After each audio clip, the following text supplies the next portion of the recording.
Hi everyone, Sarah the Koala here and welcome back to my channel.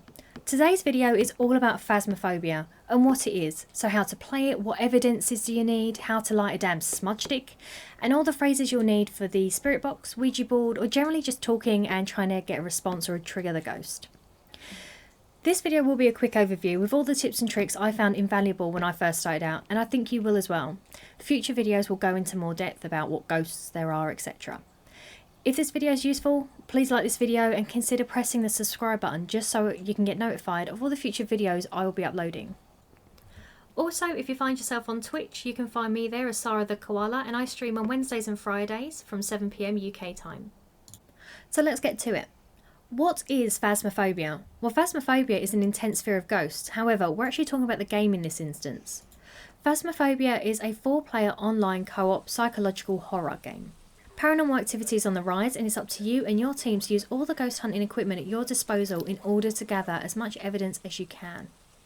This game was released on the 18th of September 2020 and was almost an overnight success with the gaming community. This was developed and published by Kinetic Games.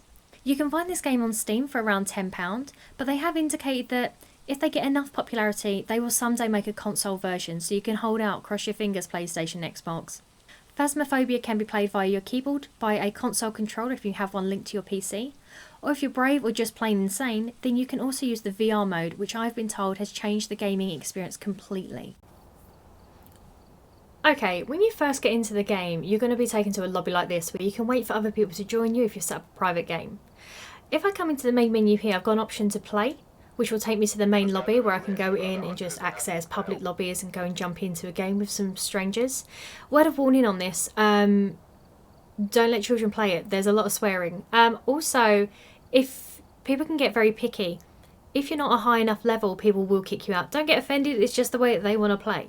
But generally speaking, some of them can be quite nice. At the top here, you've got create public, so you can create your own public one. You can name it such like newbies or something like that if you wanted to just give people a warning that you're going to be brand new, so, you know, enter at your own risk. Create a private, if you've got your friends, you can go into create a private one. And in here, you'll be able to see you, your level, if there's contract, and the basic equipment that you'll be using every time. Invite code is at the top right here, where you can just take off that little eye with a cross in it, and it makes the invite code visible, so you can share that around with your friends and get everybody into the lobby. Also, if your friends give you this, what you can choose to do first and foremostly is when you go to press play, double check to make sure what server you're on, so if you are EU or US, and then click join private game and enter the code and press enter, and it'll take you into their lobby that they're holding. Only the person who has created the private or the public match can select what contract or what location you go to. You can choose to play by yourself or solo play if you like, just by pressing play and create a private by yourself, and away you go. You've also got the training area, so when you first start it will make you want to do the training anyway, just so you can get a lay of the land and how to pick things up. The item store, in here you'll see your overall money, and on the left hand side are all the things that you can buy. Now up until about level 5 there's only so many things that you can buy. After level 5 or level 8, you should be able to expand it and come down here and have a look at some other things you can purchase, like the strong flashlight. You've got options, so you can check your PC settings here, so check the lighting, all that kind of stuff. And this bit is really important, the local push to talk. What that means is, do you want to push a button on your PC or on your controller on the VR every time you want to talk to your colleagues? Now, if you're going to be using Discord outside, which can get a bit funny with this game anyway, but if you choose to use Discord, you want to put local push to talk on so that you're not constantly talking over, the ghost can't hear you, etc. If, however, you're only talking through this, say you're joining a public lobby, that kind of thing, you want to make sure, well, either it's up to you, that you take that off so that you don't have to keep remembering to press a button to talk to people, or leave it on. Then you've got audio, a great place to test if your mic's working before any game. So you come into here, check your volume, check what microphone it's using, so you can see I've got a few. Select this one, press test, and it'll ask you to say a phrase, which is give us a sign. And it'll say we heard you. That's confirming to me that it's all okay. My graphics, if I want to change the window resolution, anything like that, I can do so here. My controls, I use a PlayStation controller, however if you're going to use the keyboard it shows you what the buttons are here and you can change them should you want to. And then you've got the other, so if it's what language, if it's Fahrenheit or Celsius, and if the voice recognition is in a certain language as well. Once you're happy with this and you press play to go ahead and create yourself a private one if you want to do solo, like I mentioned earlier, you've got your contract, I haven't got any selected, this is my username, this is who I am, this is my level, and I'm not ready at the moment. To change my profile, to change the character I'm playing, I can just press change at the bottom here and it changes that for me. On the right hand side it's showing me my basic equipment. This is the stuff that even if you start off with £0, these are the things you have as a start anyway, and these are things I'll focus on this video. Other videos I'll talk about all the other things. Now if I want to add more, I can press then the add icon, and this is all the stuff I've purchased, so I can go ahead and start adding stuff like strong flashlights, for example. If I want to buy some items, I can go onto this buy icon, it takes me back to the shop, and I can go ahead and buy some things. To select a job, I need to go select job, and it will show me here, and these are randomised. So here if I click on Edgefield Street House, it tells me this is an amateur, and what it is, it's 2 stories, they recommend a team of 2, recommend item is a thermometer, and it's a small building. Prison is a massive building, it says recommended is 3, it's a professional, and this one's a professional as well at Ridgeview House. So if I go on to this one, the Edgefield Street House, and press select, I can now see the contract here and what the difficulty is. I can then choose to ready up. Once I've readied up, and if I had 3 other players and we all press ready, it's then up to me as the person holding this lobby to press start. First load into the game, it will show you all of the items that you have available on these shelves here.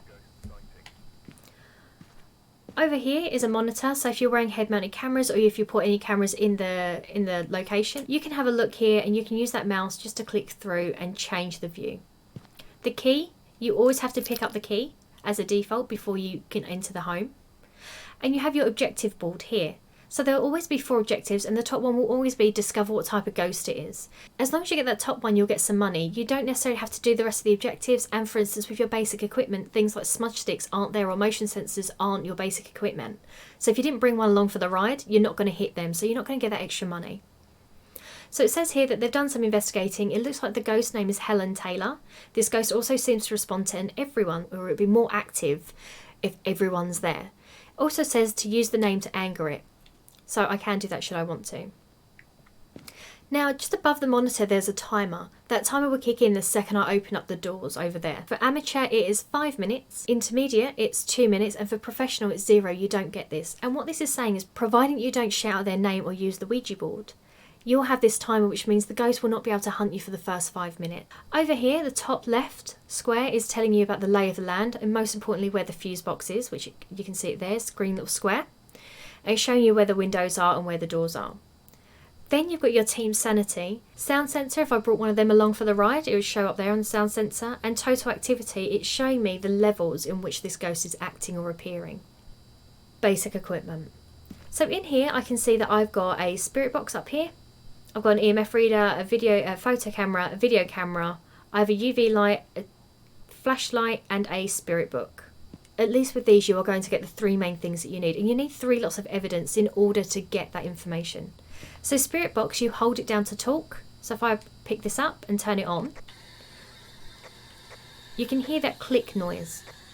If I hold that down, I can talk and say who are you, where are you, in the rooms, to see if I get a response from the spirit box. I've just popped on screen a list of all the phrases that you can use with the spirit box just to help you out, so feel free, pause this video and take a screen print. This is an EMF reader, so I can turn that on and walk around, and if that gets to level 5, which is the furthest dot and is bright red, I can use that as evidence. Anything else cannot be used as evidence, and you do get some ghosts that like to trick you, okay? I can drop items like this. I can pick up the video camera, which if I turn that on and I start walking, you can see on that monitor that I'm using it. So it instantly becomes active. I've got my flashlight. I've got a UV light, which is the little purple violet one. I can crouch and I can grab that spirit book as well. So spirit books you need to place in the room of the ghost. And this one here is used to have a look for fingerprints around doors and windows and light switches. Now if I've got the book accessed here, I can actually bring up my flashlight at the same time. Now if you're using a controller, it's just pressing the down arrow on the controller, and it allows me to go around whilst having a book open, also having my flashlight available. Then you've got the video or the picture camera here, used to take pictures of bones, which will get you more money and more points. Used to take pictures of the Ouija board moving as well, pictures of the ghost, pictures of dirty water. All of them things are extras and they're bonus points that you can get. And I should also mention that video camera, whilst it is quite fun to walk around with it turned on, that is used to pick up ghost orbs. So once I've got everything available to me, what I'm going to do is then press on this icon, or press on this keypad. It opens the door. So I'm going to bring in the spirit box and the EMF reader to help me out. Now the ghost really only uses the spirit box when all the lights are turned off. So I can now start to talk. Where are you? How old are you? Also, if you're lucky enough, you may be able to hear him or her in this case, opening and closing doors. Where are you? Oh, so we heard a door open. Where are you?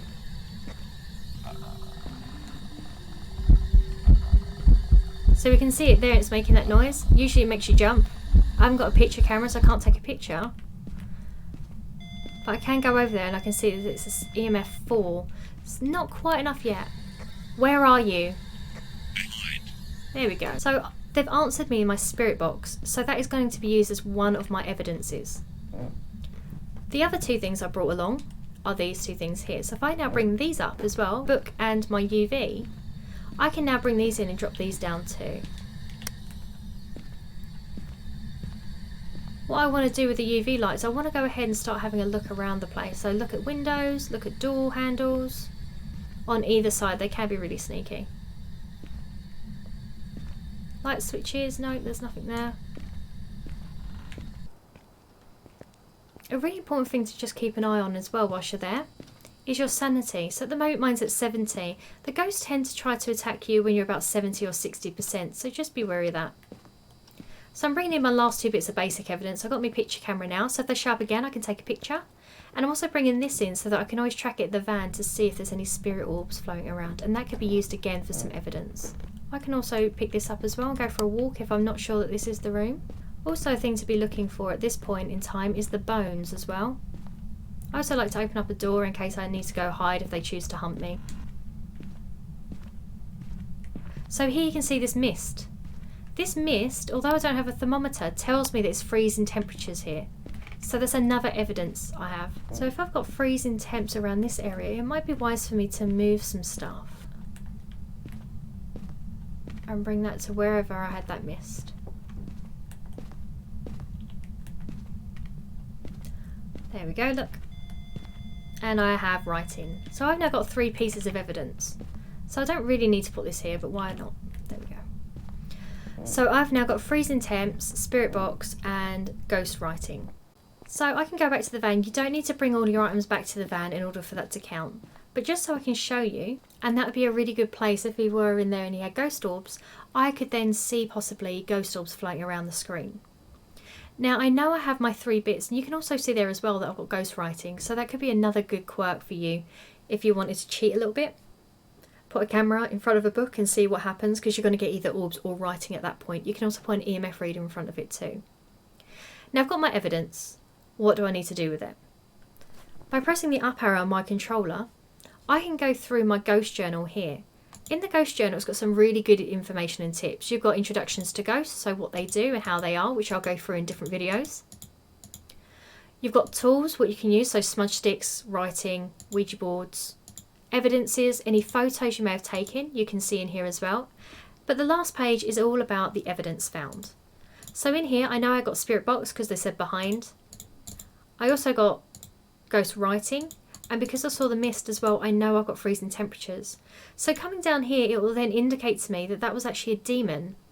There are other things I can do here at this point as well. I can take away things like if I've only got 2 bits of evidence, I can scroll through and see that it can only be a spirit, a demon, or an oni if it's got spirit box and ghost writing. I will go ahead and pop up on the screen now a table that I made with all of the different ghost evidences and what they could be.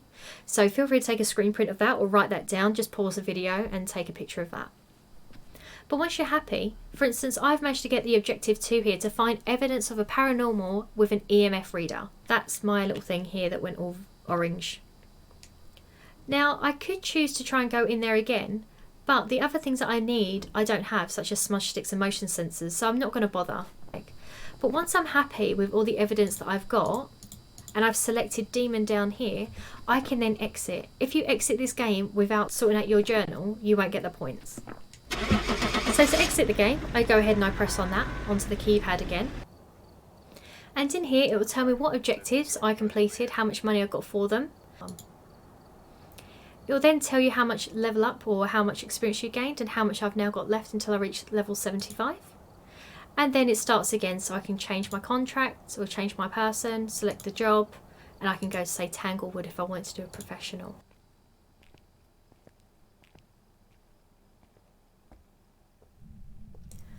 If you've managed to find the bone in one of the venues you've gone to investigate, grab a camera and take a photo of it and pick it up. This will give you more XP and give you extra cash.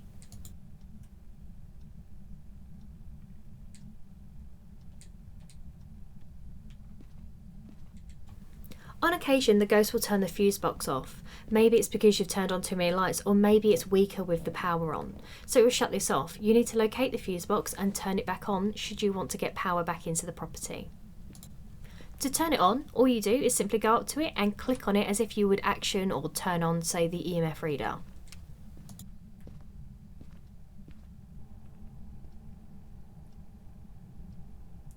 Give me a sign. You're not going to survive every hunt. However, here's a good way of you being able to survive one, or at least attempt it. So here you can see I'm standing at the door, and then all of a sudden the lights start flickering and the door slams shut. The second that door slams shut, you cannot open it until the hunt is over. So your best bet is to try and run into a room and hide. Now, some ghosts can't open doors, so your best bet is to run into the nearest room, shut the door, get into a corner and turn off your lights. And don't talk. Remember, the ghost can hear you. You'll probably be able to hear the ghost stomping around or gargling close by. Bit scary, I know. However, you'll be able to tell when it's finished if you don't hear the stomps, or if you quickly turn your flashlight to see if it's still flickering. If it's still flickering, stay where you are. If it stops, you're safe to run out.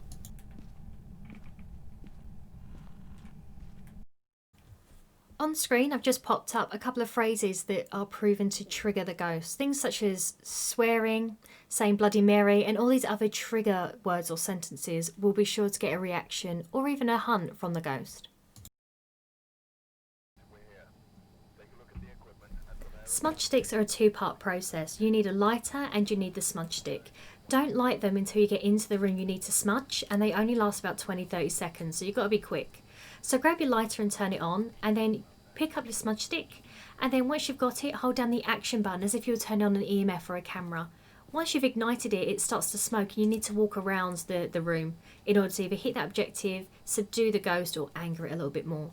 Once it's done, it will turn a brown colour for you just to indicate that it's now finished.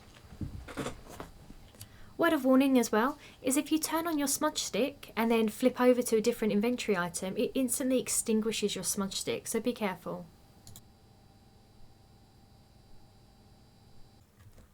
Ouija board.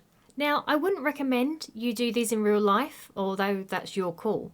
But in the game there are Ouija boards, and I will also put on again another pop-up listing all the questions that you could use with the Ouija board.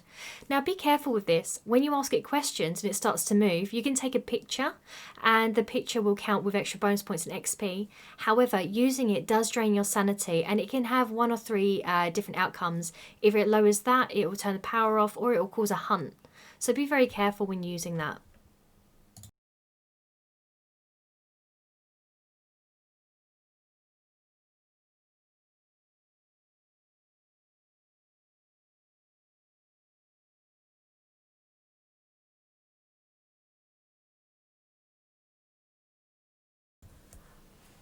Straight after the Ouija board list of phrases I've put up, there's also a general ghost questions list as well. These are just general ones that you can walk about and start asking with or without the box, just to try and get a reaction from the ghost to help you find out where that room is. And there we have it, my basic video on Phasmophobia. If you like the video, and just to make sure that I know people are watching this, please hit that like button. And if you want to be notified of my future videos, then please hit that subscribe button. Also, if you're on Twitch, come ahead and follow me, and I do play a lot with viewers, so come on down. Thanks so much for watching this video, and I'll see you on the next one. Bye!